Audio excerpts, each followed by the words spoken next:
દેશના વડાપ્રધાન નરેન્દ્ર મોદીનું સ્વપ્ન છે કે સૌને પોતાનું ઘર મળે, ત્યારે આવા ઉમદા હેતુથી સરકાર દ્વારા શહેરી વિસ્તારમાં રાજીવ આવાસ યોજના અમલમાં મુકાઈ. પરંતુ બનાસકાંઠાના મુખ્ય મથક પાલનપુરમાં પાલિકાએ આવાસ યોજના તૈયાર કરવામાં એવી ઘોર બેદરકારી દાખવી કે 8 વર્ષ અગાઉ સરકારના કરોડો રૂપિયા વપરાઈ ગયા છતાં આજ દિન સુધી એક પણ લાભાર્થીને નથી મળ્યું આવાસ યોજનાનું મકાન.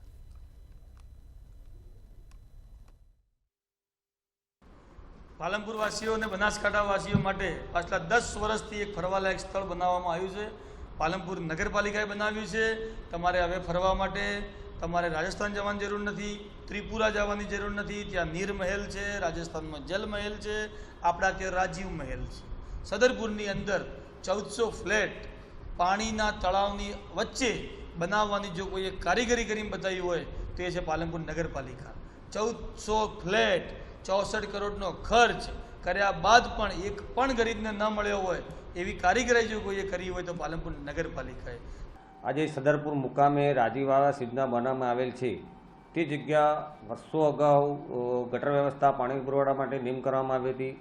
ત્યારબાદ નગરપાલિકા દ્વારા જગ્યાનો અમુક ભાગ ઘન કચરાના નિકાલ માટે ફાળવી દીધો અને અડધી જગ્યાના અંદર આવાસ યોજના બનાવવામાં આવી. ખરેખર આ આવાસ યોજના બનાવવા માટે કોઈપણ જાતની પંચાયતની સંમતિ કે મંજૂરી લેવામાં આવેલ નથી અને આજે એને 7 થી 8 વર્ષ અગાઉ થઈ ગયા. સરકારના કરોડો રૂપિયા ખર્ચાઈ ગયા. એના પછી સરકારશ્રીમાં હેતુફેર માટેની અહીંયાથી દરખાસ્ત કરવામાં આવેલી છે. એ હેતુફેર થઈ ગયા પછી જે બાકીનો છેલ્લો હપ્તો હશે એ આવી જશે. એના પછી આ કામ પૂર્ણ કરીને અને જે પ્રકારે આપવાના થશે લાભાર્થીઓને એ પ્રકારે મકાન ફાળવવામાં આવશે.